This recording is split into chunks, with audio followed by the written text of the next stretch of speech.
শুনতে পাচ্ছ তোমরা? শুনতে পাচ্ছ? ওকে ওকে, সকলকে শুভ সন্ধ্যা, গুড ইভিনিং। নতুন বছরের শুভেচ্ছা সকলকে। আশা করি ভালোই আছো সবাই। তো আমরা আজকে জেনারেল নলেজ থেকে আমরা একটু জিনিস আলোচনা করবো, একটু টপিক আলোচনা করব। তার আগে এই যে জেনারেল নলেজের যে বিষয়টা, দেখো যে কোনো পরীক্ষা সেখানে যদি বর্তমান পার্সপেক্টিভে দেখো, জেনারেল নলেজ কিন্তু অত্যন্ত একটা বড় জায়গায় বিলং করছে, মানে জিকে যেটাকে আমরা বলে থাকি। সেখানে মার্কসের ভিত্তিতেই বলো, সে তো সব জায়গায় বড় জায়গা। আচ্ছা, মার্কসের পর তুমি যদি তাকে এভাবেও বলো যে সব থেকে বেশি পড়তেও হয়, মানে সিলেবাসের ব্যাপকতাও অনেকটা বেশি, অনেকটা অংশ আমাদের পড়তে হয়। তো সেই জায়গায় দাঁড়িয়ে আমাদেরকে জিকে থেকে মোটামুটি আমরা যদি সায়েন্স এবং আর্টস দুটো পার্ট দেখি, সায়েন্সের বেশ কিছু সাবজেক্ট আমাদের পড়তে হয়, আর্টসেরও বেশ কিছু সাবজেক্ট আমাদের পড়তে হয়। এছাড়াও তো স্ট্যাটিক কারেন্ট অ্যাফেয়ার্স আছেই। অর্থাৎ একটা বিস্তৃত বিষয় কিন্তু আমাদের পড়তে হয়। ধরো আমরা বিভিন্ন জন বিভিন্ন ব্যাকগ্রাউন্ড থেকে এসেছি, কেউ সায়েন্স, কেউ আর্টস। এবার প্রত্যেককেই আমরা একটা সাবজেক্টে হয়তো অনার্স করেছি, হয়তো একটা সাবজেক্টে পাশে পড়েছি। সেই জন্য আমাদেরকে অনেকগুলো পড়তে হয়, সেই সিস্টেমের সঙ্গে আমাদেরকে মানিয়ে নিতে হবে। আমরা এখানে যেমন অনেকেই আছি ইকোনমিক্স বা পলিটি, এই চ্যাপ্টার গুলো কোনোদিন পড়িনি, তারপরেও হয়তো আমরা সেই চ্যাপ্টার গুলো না পড়েও গ্র্যাজুয়েট, মাস্টার ডিগ্রি এসব পাস করে গেছি। কিন্তু আমাদের এই চাকরির পরীক্ষায় এসে আবার সেগুলোকে নতুন ভাবে পড়তে হচ্ছে। এরকম একটা টপিক আমি আজকে আলোচনা করব। আমাদের প্রত্যেককে দেখবে আমরা ভোট দিতে যাই, 3বার করে ভোট দিতে যাই, 3 রকমের ভোট দিই। একটার নাম বিধানসভা ভোট, একটার নাম লোকসভা ভোট, যেটা রিসেন্ট দিয়ে এলাম। একটা হচ্ছে বিধানসভা ভোট, একটা হচ্ছে লোকসভা ভোট। আর দেখবে যারা গ্রামে থাকে তারা দেয় পঞ্চায়েত ভোট, শহরে যারা দেয় তারা দেয় মিউনিসিপ্যালিটির ভোট। আমরা আজকে ওই ইন্ডিয়ান পলিটি থেকে ভারতবর্ষের যে পার্লামেন্ট আছে সেই পার্লামেন্ট আমরা আলোচনা করব। অর্থাৎ আমরা এই যে কথাগুলো শুনি, এমপি, এমএলএ, আজকে আমাদের এই বিষয়টা নিয়ে আলাপ আলোচনা হবে। অর্থাৎ পার্লামেন্ট, যে পার্লামেন্টটি হচ্ছে ভারতবর্ষের সংবিধানের আইন কক্ষ, অর্থাৎ যেখান থেকে আইন তৈরি হচ্ছে, সেটা সম্পর্কে আমাদের আজকে পড়াশোনা। দেখবে আমাদের এই যে রিসেন্ট লোকসভা ভোট হলো, একদল ব্যক্তিবর্গ আমরা ভোট দিয়ে নির্বাচন করে পাঠালাম। আমাদের পশ্চিমবঙ্গের বিভিন্ন জায়গা থেকে 42 জন সাংসদ আমাদের ডিরেক্ট ভোটে জিতে গেলেন। আবার দেখবে এই দিন দশেক আগে আমরা শুনলাম ঋতব্রত ব্যানার্জি নামক একজন ব্যক্তি সাংসদ হলেন বা এমপি হলেন। এখন আমাদের মনে সেই প্রশ্নটা থেকে যাবে যে এই যে এমপি হলেন, তাহলে ইনি কিভাবে এমপি হলেন? সেই বিষয়গুলো আমাদের আজকের বোঝার বিষয়। তাহলে আমাদের কিন্তু আজকে পুরোপুরি দেশের বা ভারতের পার্লামেন্ট, আমাদের কিন্তু আজকে কোনো রাজ্যের বিষয়ে আলোচনা নয়। আমরা আজকে আলোচনা করব দেশের বিষয়, অর্থাৎ আমাদের দেশ, আমাদের যে কেন্দ্রীয় আইনসভা, তার বিষয়ে আলোচনা করব। আমাদের যে পার্লামেন্ট রয়েছে, এই পার্লামেন্টের দুটো কক্ষ, একটার নাম রাজ্যসভা, একটার নাম লোকসভা। রাজ্যসভা এবং লোকসভা। আমাদের সংবিধানের আমরা যখন ডিটেলসে পড়বো তখন বেশ কিছু আর্টিকেল আমাদের পড়তে হবে। তার মধ্যে একটা অত্যন্ত গুরুত্বপূর্ণ আর্টিকেল হচ্ছে 79 আর্টিকেল, যেখানে আমাদের এই পার্লামেন্টের যে গঠন, সেই গঠন সংক্রান্ত বিষয়ে আলোচনা করা হয়েছে। এবং এই 79 আর্টিকেলে বলা হয়েছে আমাদের পার্লামেন্টের 3টে অবিচ্ছেদ্য অংশ আছে। অর্থাৎ সেই 3টে অংশ কে কে কি কি আছে? আমরা যদি বলি দুটো কক্ষ, একটু আগে আমরা বললাম, দেখো, রাজ্যসভা এবং লোকসভা। এই রাজ্যসভা এবং লোকসভা ছাড়াও আরো কি আছে? রাষ্ট্রপতি আছে। এই দুটো ঘরে রাষ্ট্রপতি কিন্তু অবিচ্ছেদ্য অংশ। পরীক্ষায় প্রশ্ন আসে ভারতবর্ষের পার্লামেন্ট কাকে কাকে নিয়ে গঠিত। ভারতবর্ষের পার্লামেন্টের দুটো কক্ষ আছে, একটার নাম লোকসভা, একটার নাম রাজ্যসভা। এ দুটো কক্ষ ছাড়াও পার্লামেন্ট বা কেন্দ্রীয় আইনসভার অবিচ্ছেদ্য অংশ হলেন রাষ্ট্র। দেখো, এই লোকসভা নির্বাচনে যারা জিতে যান তারা আমাদের ডিরেক্ট ভোটে জিতে যান। রাজ্যসভায় যারা জিতে যান তারা কিন্তু তোমার আমার ডিরেক্ট কোনো ভোট দিইনি, যে ভোটটাই উনি জিতে গেছেন। আর রাষ্ট্রপতির যে নির্বাচন, এই রাষ্ট্রপতি নির্বাচন আমাদের দেশের ক্ষেত্রে কিন্তু কোনোভাবেই ডিরেক্ট মানুষের ভোটে রাষ্ট্রপতি নির্বাচিত হন না। তবুও কিন্তু রাষ্ট্রপতি আমাদের পার্লামেন্টের একটা অবিচ্ছেদ্য অংশ, ভারতবর্ষের রাষ্ট্রপতি।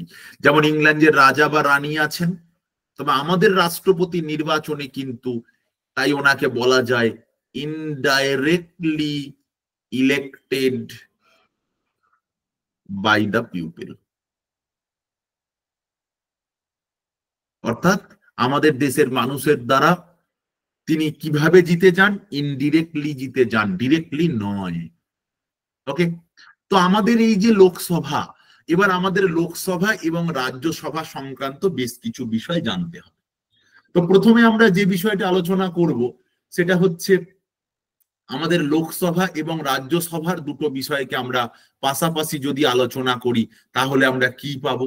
আমরা সেজন্য প্রথমে আমরা আলোচনা করছি কার কথা? আমাদের লোকসভা এবং রাজ্যসভাকে আমরা পাশাপাশি রেখে আলোচনা করছি। খুব ভালো করে কিন্তু বুঝতে হবে যে লোকসভা এবং রাজ্যসভার বিষয়টা কি। এবার আমি দেখো দুটোকে পাশাপাশি রেখে লোকসভা এবং রাজ্যসভাকে আলোচনা করব। তোমরা এই নোট পেয়ে যাবে পরে, ঠিক আছে, কিন্তু আলোচনাটা প্রথমে একটু বুঝে নাও। আমি আবার একটা নতুন পাতায় শেয়ার করছি, একটা ফ্রেশ পেজ, যেখানে আমরা লোকসভা এবং রাজ্যসভা এই দুটো বিষয় আজকে আলোচনা করব।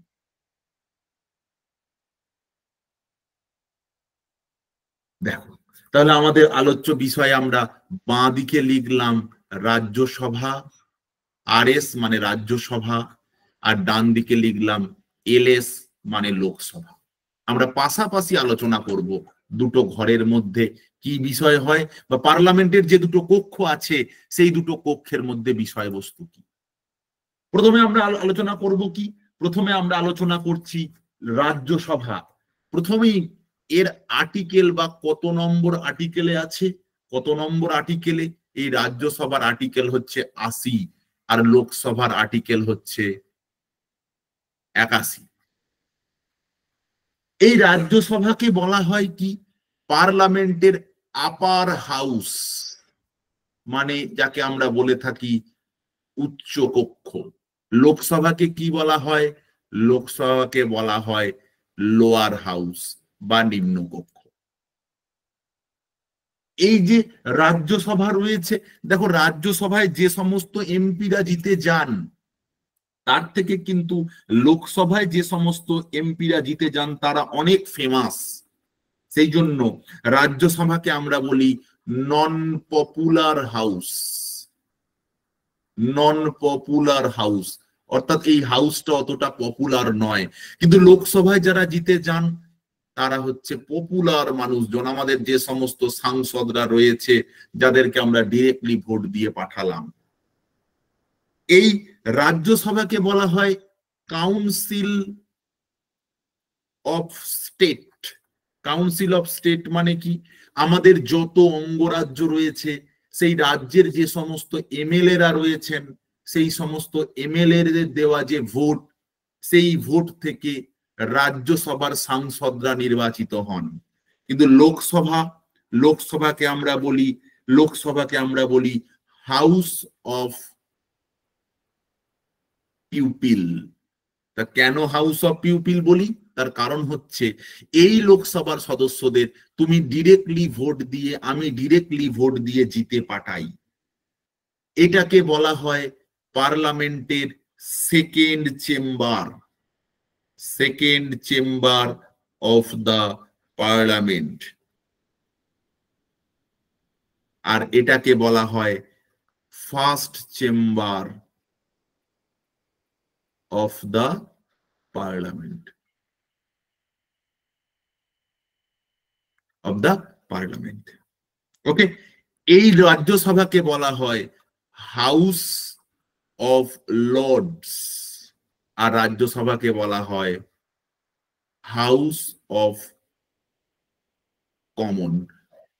তাহলে রাজ্যসভা এবং লোকসভায় যারা দুজনারাই জিতে যান, এদের দুজনাই কিন্তু আমাদের কাছে এমপি নামেই পরিচিত। এরপরে আমরা জানবো কি, রাজ্যসভা হচ্ছে পার্মানেন্ট হাউস। পার্মানেন্ট হাউস মানে এই রাজ্যসভাকে চাইলেও কখনো ভাঙা যায় না। কিন্তু লোকসভা হচ্ছে টেম্পোরারি হাউস, এটাকে চাইলেই রাষ্ট্রপতি ভাঙতে পারেন যদি কখনো দেখেন যে যে দল সরকার চালাচ্ছে তাদের সংখ্যাগরিষ্ঠতা নেই, তাকে ভাঙা যায়। তাই এটা হলো কি হাউস? এটা হলো টেম্পোরারি হাউস, এটা হলো পার্মানেন্ট হাউস। ঠিক আছে, একবার জিতে গেলে নরমাল কত বছর টার্ম? নরমাল টার্ম হচ্ছে 5 ইয়ার। আর রাজ্যসভার নরমাল টার্ম কত? নরমাল টার্ম 6 ইয়ার। তবে কি রাজ্যসভায় প্রতি 2 বছর অন্তর কি হয়, 1/3 করে সদস্য রিটায়ার্ড করেন। দেখবে আমাদের গোটা দেশ জুড়ে একই দিনে একই সঙ্গে কিন্তু রাজ্যসভার কোনো ইলেকশন হয় না।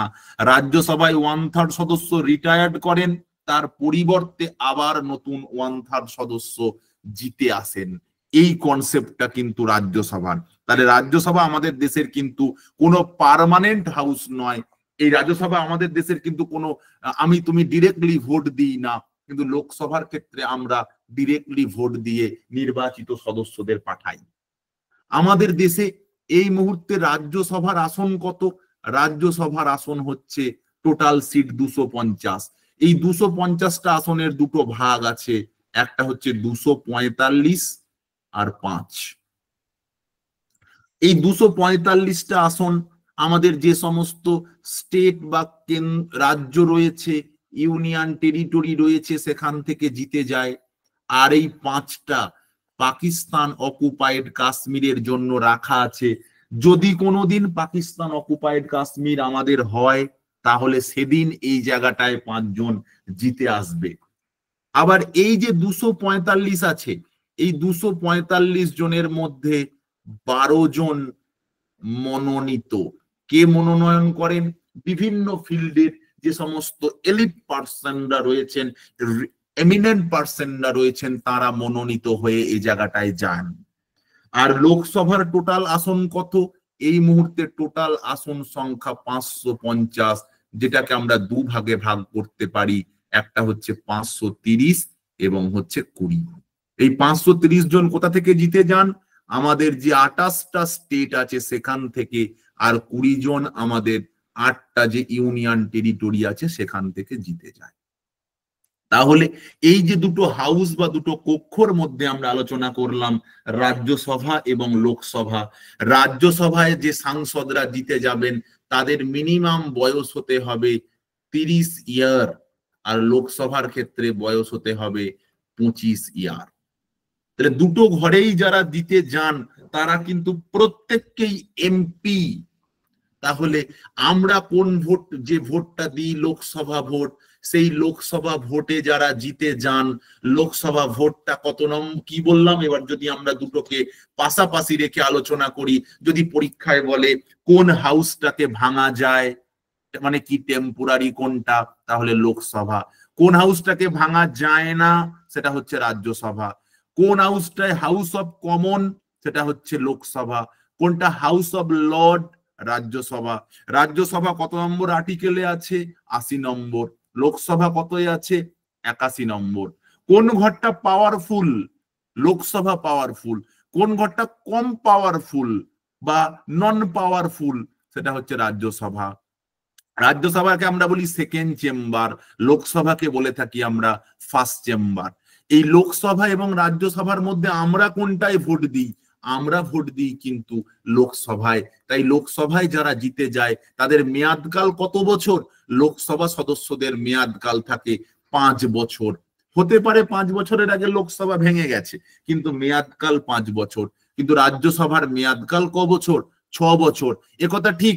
আমাদের দেশে একসাথে সারা দেশে কিন্তু রাজ্যসভার ইলেকশন হয় না। আমরা জানি প্রতি 6 বছর অন্তর অন্তর 1/3 করে সদস্য রিটায়ার্ড করেন, তার জায়গায় নতুন সদস্য জিতে আসেন। এখন মনে প্রশ্ন জাগে, প্রশ্ন কি? এখন মনে প্রশ্ন জাগবে যে তাহলে প্রথমবার যখন রাজ্যসভা গঠিত হয়েছিল তখন তো কারুরই মেয়াদ 6 বছর হয়নি, তাহলে কে রিটায়ার্ড করেছিল? ঠিক কথাই, যখন প্রথমে কিন্তু এখানে কারোর মেয়াদি 6 বছর হয়নি, তবুও 1/3 কে রিটায়ার্ড করতে হয়েছিল, 1/3 কে সরে যেতে হয়েছিল। যেটা কিভাবে করা হয়েছিল? লটারি করে। এখনো প্রতি 2 বছর অন্তর অন্তর এই রাজ্যসভা থেকে কি হয়? 1/3 সদস্য রিটায়ার্ড করে নতুন সদস্য জিতে আসেন। এই রাজ্যসভায় রাষ্ট্রপতি কতজনকে মনোনীত করতে পারেন? 12 জনকে মনোনীত করতে পারেন। আর আমাদের দেশে যে লোকসভা, এর আগে এই লোকসভার আসন, এখন কিন্তু নয়, এর আগে লোকসভার আসন ছিল 552। এই 552-র 3টে ভাগ ছিল। 3টে ভাগের মধ্যে একটা ভাগে ছিল 530, একটা ভাগে 20, আর একটা ভাগে 2। এই যে 530 জন, এই 530 জন জিতে আসতো আমাদের যে স্টেট গুলো রয়েছে 28টা, সেই স্টেট থেকে। 20 জন জিতে আসতো যে সমস্ত ইউনিয়ন টেরিটরি গুলো আছে সেখান থেকে। আর 2 জন জিতে আসতেন আমাদের যে অ্যাংলো ইন্ডিয়ান কমিউনিটি আছে, জিতে আসতেন না। এটা রাষ্ট্রপতি কি করতেন? মনোনীত করতেন। কিন্তু এটা অ্যাট প্রেজেন্ট আর নেই, এটা অ্যাট প্রেজেন্ট উঠে গেছে। তাই মনোনীত হয়ে আসার বিষয়টা এখন আর নেই। এই হলো রাজ্যসভা এবং লোকসভার কনসেপ্ট। এবার আমরা জানবো রাজ্যসভা এবং লোকসভার অধিবেশনগুলো কে পরিচালনা করেন। রাজ্যসভার অধিবেশন পরিচালনা করেন রাজ্যসভার চেয়ারম্যান। চেয়ারম্যান কে হবেন রাজ্যসভার? যিনি রাজ্যসভা থাকবেন কিসে? উপরাষ্ট্রপতি পদে। অ্যাকচুয়ালি উপরাষ্ট্রপতি হচ্ছেন রাজ্যসভার পদাধিকার বলে চেয়ারম্যান, কারণ উনি পদাধিকারিতে আছেন বলে চেয়ারম্যান হিসাবে রয়েছেন। আর লোকসভার চেয়ারম্যান কে থাকবেন? তার নাম হচ্ছে স্পিকার। স্পিকার অধিবেশন পরিচালনা করবেন। যদি বলে এই যে আমরা অধিবেশনের বিষয়গুলো জানি, রাজ্যসভা লোকসভার অধিবেশন শুনি, সেই অধিবেশনটা কি? দেখো, অধিবেশন বছরে 3টে হয়ে থাকে। অধিবেশন বছরে বা সেশন, অধিবেশন বছরে 3টে হয়ে থাকে। কি কি? 1 নম্বর অধিবেশন হবে ফেব্রুয়ারি মাস থেকে মে মাসের মধ্যে।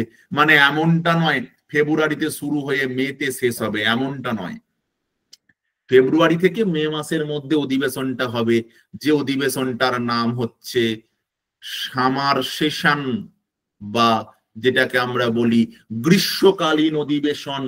এই অধিবেশনকে আরো একটা নামে ডাকা হয়, সেটা হচ্ছে বাজেট অধিবেশন। কারণ এই অধিবেশনে বাজেট পেশ করা হয়। 2 নম্বর, জুলাই থেকে সেপ্টেম্বর। জুলাই থেকে সেপ্টেম্বর মাসের মধ্যে যে অধিবেশন হয় তাকে বলা হয় মনসুন সেশন। মনসুন সেশন, যেটাকে আমরা বাংলায় বলি কি? বর্ষাকালীন অধিবেশন বা বাদল অধিবেশন। 3 নম্বরে কি? 3 নম্বরে হচ্ছে নভেম্বর থেকে ডিসেম্বর মাসের মধ্যে হয় উইন্টার সেশন, যেটাকে বাংলায় আমরা কি বলি? যেটাকে আমরা বাংলায় বলি শীতকালীন অধিবেশন। তাহলে নরমালি বছরে কটা অধিবেশন হয়? 3টে। নরমালি অধিবেশন হয় 3টে, রাজ্যসভা লোকসভায় 2 জায়গাতেই। তবে পরীক্ষায় প্রশ্ন আসে maximum time gap between 2 session, অর্থাৎ এটা একটা কথা বলা হয় যে 6 মাসের মধ্যে কিন্তু অধিবেশন করতেই হবে। মানে এমন যদি কোনো অবস্থা সৃষ্টি হয় যে অধিবেশন করা যাচ্ছে না, বছরে কিন্তু মিনিমাম 2টো অধিবেশন করতেই হবে। রাজ্যসভাতেও অধিবেশন চলবে, লোকসভাতেও অধিবেশন চলবে। রাজ্যসভার অধিবেশন কে চালাবেন? রাজ্যসভার অধিবেশন চেয়ারম্যান হিসাবে রয়েছেন ভাইস প্রেসিডেন্ট, আর লোকসভা অধিবেশন কে চালাবেন? প্রেসিডেন্ট বা রাষ্ট্রপতি চালাবেন। ওকে, বেশ। এরপর আমরা সেশন বা অধিবেশনের পরে যেটা জানবো সেটা হচ্ছে, তাহলে কি বললাম, এই যে লোকসভা অধিবেশন কে চালান? স্পিকার। আর রাজ্যসভা অধিবেশন কে চালান? চেয়ারম্যান। আর রাজ্যসভার চেয়ারম্যান কে? উপরাষ্ট্রপতি। পরীক্ষায় প্রশ্ন আসে, রাজ্যসভার যিনি চেয়ারম্যান, দেখো অদ্ভুত ভাবে তিনি কিন্তু এমপি নন, কোন এমপি নন, তিনি রাজ্যসভার সদস্যও নন, কিন্তু স্পিকার কিন্তু একজন এমপি। তাকে আমরা স্পিকার হিসাবে লোকসভার যে দল ক্ষমতায় আসে তাকে নির্বাচিত করে। যেমন এখন স্পিকার হিসাবে রয়েছেন ওম বিড়লা মহাশয়।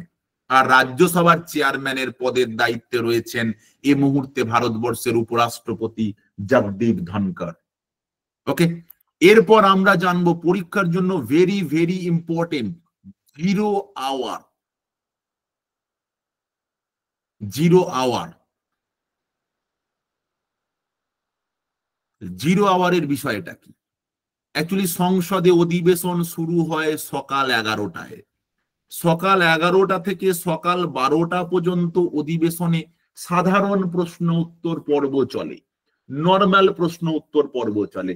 যে নর্মাল প্রশ্ন উত্তর পর্বের পর বা সাধারণ প্রশ্ন উত্তর পর্বের পর যদি কোনোদিন আলোচনার এমন কিছু বিষয় থাকে যে বিষয়গুলোর একটা বিশাল বড় বিস্তৃতি ন্যাশনাল ইস্যু আছে, অর্থাৎ অনেক মানুষের স্বার্থ সেই জায়গায় জড়িয়ে রয়েছে, তখন সেই দিনে সেই অধিবেশনে জিরো আওয়ার বলা হয়। এবার পরীক্ষায় প্রশ্ন আসে, জিরো আওয়ার কতক্ষণ চলে? জিরো আওয়ার থেকে আরো প্রশ্ন, জিরো আওয়ারের ম্যাক্সিমাম টাইম কত? জিরো আওয়ারের মিনিমাম সময় কত? জিরো আওয়ার কটায় শুরু হয়? তাহলে শুরু হওয়ার টাইম 12টা। দেখা গেল জিরো আওয়ারে যে বিষয় আলোচনা হচ্ছে হয়তো 10 মিনিটেই আলোচনা শেষ হয়ে গেল, তাহলেও কিন্তু সংবিধানের কথা অনুযায়ী 1টা পর্যন্ত অন্য কোনো কাজ হবে না। তাই মিনিমাম টাইম হচ্ছে কতক্ষণ? 1 ঘন্টা। হতে পারে 5 মিনিটে আলোচনা শেষ হয়ে গেছে, হতে পারে 10 মিনিটে আলোচনা শেষ হয়ে গেছে, হতেই পারে, কিন্তু সেই বাকি টাইমটা পার্লামেন্টে অন্য কোনো বিষয়ে আলোচনা হবে না। এবার দেখা গেল এমন একটা বিষয়ে আলোচনা শুরু হলো, সেই বিষয়টার আলোচনার চলতেই থাকছে চলতেই থাকছে, তাই জন্য কোনো সমাধান সহজে খুঁজে পাওয়া যাচ্ছে না। এই জন্য জিরো আওয়ারের ম্যাক্সিমাম টাইম বলে কিছু হয় না, যতক্ষণে না যে প্রবলেমটা উঠেছে তার সলভ পাওয়া যাবে ততক্ষণ আলোচনা চলতে থাকবে। তাই জিরো আওয়ারকে বলা হয় আনস্পেসিফাইড আনস্পেসিফাইড টাইম, অর্থাৎ যতক্ষণ আলোচনা চলতে থাকবে, প্রয়োজন হবে ততক্ষণ কিন্তু আলোচনা চলতেই থাকবে। তাই ম্যাক্সিমাম টাইম বলে জিরো আওয়ারের কিছু হয় না, যেটা হয় সেটা হচ্ছে মিনিমাম টাইম। অর্থাৎ যে আলোচনা শুরু হবে সে আলোচনা হতে পারে 10 মিনিট 15 মিনিটে মিটে গেল, কিন্তু আলোচনার জন্য 1 ঘন্টা সময় রেখে দিতে হবে। তাই জন্য মিনিমাম টাইম 1 ঘন্টা, ম্যাক্সিমাম টাইম সম্পর্কে আমাদের সংবিধান কিছু স্পেসিফাই করেনি, তাই বলা আছে আনস্পেসিফাইড টাইম। ওকে, জিরো আওয়ার হলো। এরপরে আমরা জানবো প্রোটেম্ড স্পিকার বা স্পিকার প্রোটেম্ড, যেটা হোক বলতে পারো, স্পিকার প্রোটেম্ড বা প্রোটেম্ড স্পিকার। এই স্পিকার প্রোটেম্ড বা প্রোটেম্ড স্পিকারের বিষয়টা কি? প্রোটেম স্পিকার এটাও কিন্তু একটা পার্লামেন্টারি টার্ম। প্রোটেম স্পিকার বা তার ব্যাপারটা কি? দেখো আমাদের পার্লামেন্টে আমরা জানি 550 জন এমপি জিতে এলেন। এই 550 জন এমপি জিতে আসার পর যে সব থেকে সিনিয়র মোস্ট এমপি, কি বললাম, যিনি সব থেকে বয়স্ক এমপি, সিনিয়র মোস্ট এমপি, সেটা দলমত নির্বিশেষে তিনি হবেন প্রোটেম স্পিকার। তার কি দায়িত্ব? দেখো আমাদের 2019 থেকে 2024 পর্যন্ত একটা লোকসভা হলো, আবার 24-এ ইলেকশন হলো, 24 থেকে 29 পর্যন্ত আরো একটা লোকসভা হবে। তাহলে এই 19 থেকে 24 পর্যন্ত এই যে সময়টা, এই সময় একজন স্পিকার ছিলেন, আবার 24-19-এ নতুন একজন স্পিকার হবেন। তো এই প্রোটেম স্পিকারের কাজ হচ্ছে এই পুরনো যিনি স্পিকার ছিলেন তার কাছে দায়িত্বটা বুঝে নিয়ে নতুনদের দায়িত্বটা, তিনি নতুনকে দায়িত্বটা বুঝিয়ে দেবেন। এটাই তার সব থেকে বড় কাজ। যিনি নিউলি ইলেক্টেড স্পিকার হবেন তাকে পুরনোর কাছ থেকে দায়িত্ব বুঝে নিয়ে তিনি দায়িত্ব বুঝিয়ে দেবেন। তাহলে এই স্পিকার প্রোটেম কিন্তু senior most member of Lok Sabha. সে বছর লোকসভায় যারা জিতে এসেছেন তাদের মধ্যে সব থেকে যার বয়স বেশি তাকেই এই স্পিকার প্রোটেম বা প্রোটেম স্পিকার যাই বলো না কেন তার দায়িত্বটা দেওয়া হয়।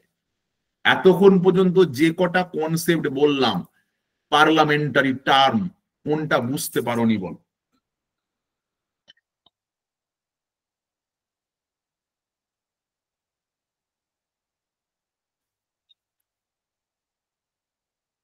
বলো কার কোনটা বুঝতে সমস্যা হয়েছে?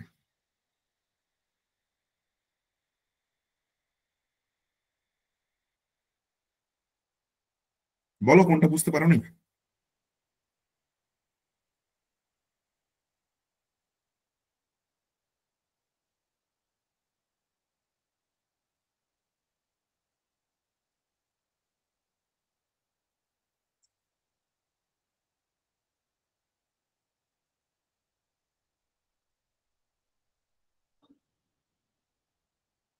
সব কটা বুঝতে পেরেছো সবাই?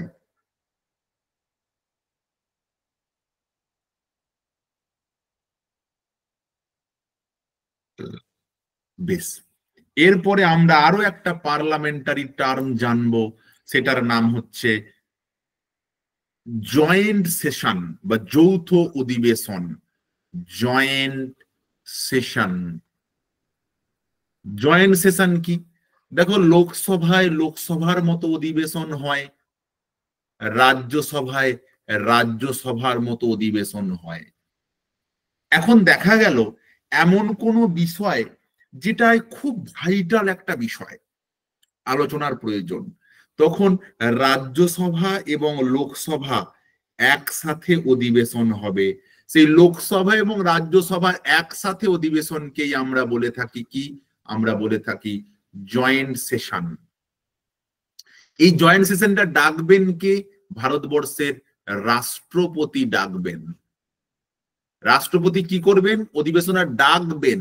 এবার একটা প্রশ্ন পড়ে যে এই অধিবেশনটা পরিচালনা কে করবেন? পরিচালনা করবেন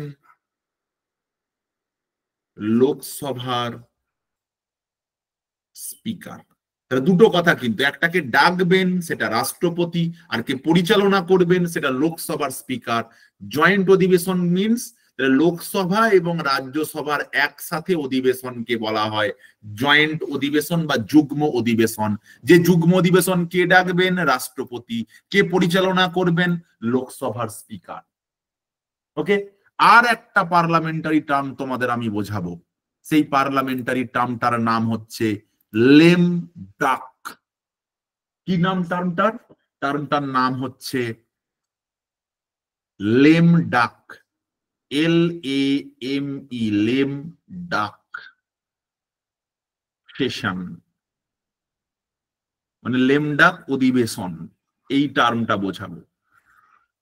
লেম ডাক সেশন জিনিসটা কি খুব ভালো করে বুঝতে হবে। ধরো 2019-24-এ একজন এমপি ছিলেন, আবার 2024-29 এবার নতুন হলো। ধরো এই 2019-24-এ এমপি ছিলেন দিলীপ ঘোষ। দিলীপ ঘোষ,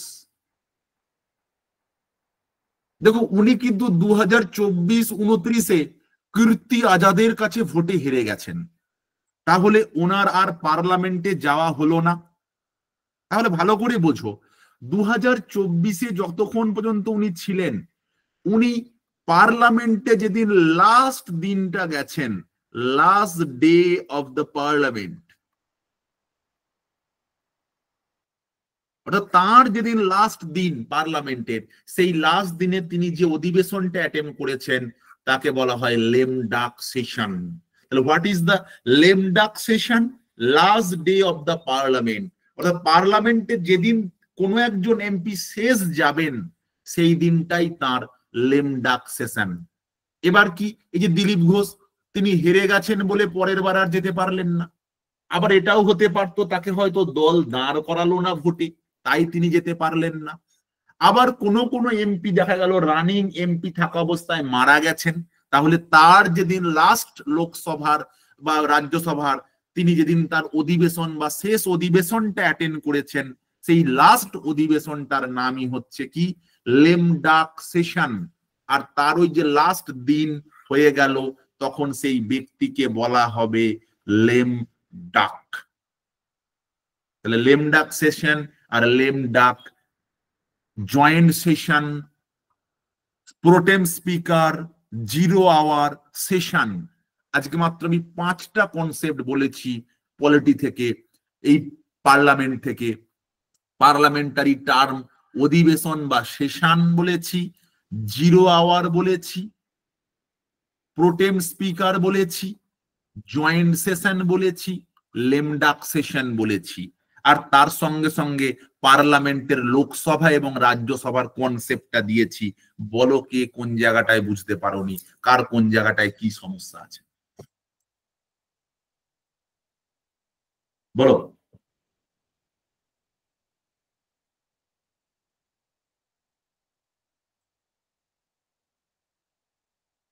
বলো কি সমস্যা, কোন জায়গায় বুঝতে পারোনি, কি সমস্যা লাগলো, বা কোন জায়গাটা শক্ত লাগলো, কোন জায়গাটা সহজ লাগলো, বলো কিছু।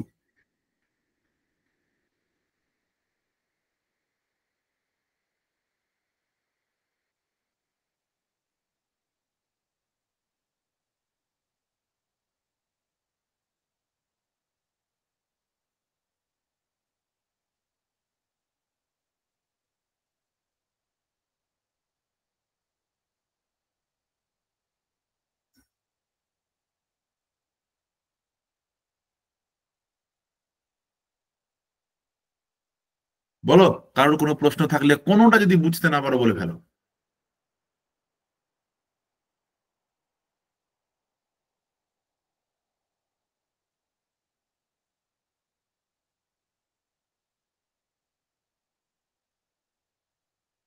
কোনো সমস্যা নেই। পার্লামেন্টের টার্ম বুঝতে পেরেছো? লোকসভা রাজ্যসভা বুঝতে পেরেছো? লোকসভা রাজ্যসভার কনসেপ্ট বুঝতে পেরেছো?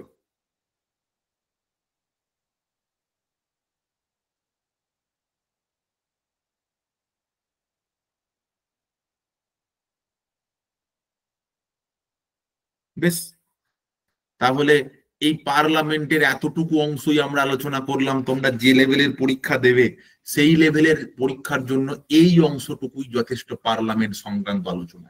এর পরবর্তী ক্লাসে যখন হবে তখন আমরা আর্টিকেল, সংবিধানের যে বিভিন্ন অংশ, পার্ট, শিডিউল, এছাড়াও প্রধানমন্ত্রী, রাষ্ট্রপতি, উপরাষ্ট্রপতি, তাদের কিভাবে নির্বাচন হয়, তাদের থেকে যে সমস্ত তথ্য, পলিটির আরো যে সমস্ত চ্যাপ্টার রয়েছে, পঞ্চায়েতি রাজ ব্যবস্থা, বিভিন্ন সংবিধান, তার সংশোধন, সেগুলো নিয়ে আমরা আগামী ক্লাসে আলোচনা করব, বিভিন্ন বিষয়ে আলোচনা হবে। যদি কোনো কিছু প্রশ্ন থেকে থাকে বলো, না হলে আজকের ক্লাস এখানেই শেষ করবো।